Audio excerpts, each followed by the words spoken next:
Essa é a Gabriela. Oi! Ela tá muito cagona hoje. Eu quero fazer um sorvete. Ai, Marili, toma aquele Me dá qualquer coisa, sincero. Não tem nada pra tomar aqui. O que é isso? Olha lá pra trás, isso aí é champanhe, Gabriela. Lá pra trás, sei o que vai pra trás. Tá, vai ali no banheiro, vai. Olha lá, ó, lindeza. Frio, frio. Não fecha a geladeira. Ui, cagaço, meu. Gabriela, vai sujar a banheira. Ali, ó, tem um copo. Pega aquele copo, lava ele e daí ali, ó. Não quero copo. Como é que tu quer tomar, então? No bico.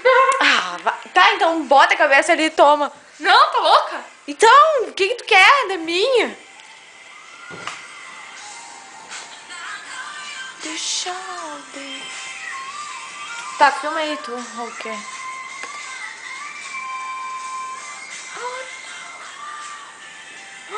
Eu vou ter uma risada. Opa. Eu vou ter uma risada na sua... Eu nem sei quem é isso. Bloqueia, bloqueia. Ai, meu Deus.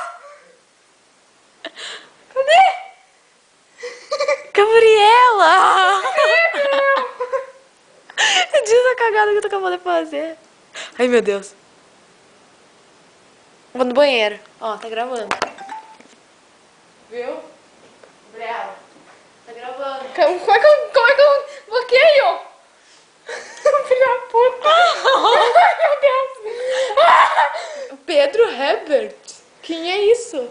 Gabriela, não é ele? Gabriela? Aí, ó, bloqueia esse conta. Prima do Rodriguinho, do Rodrigo, do Digo. Uau! Tá, vou no banheiro. Tá filmando só pra avisar, tá?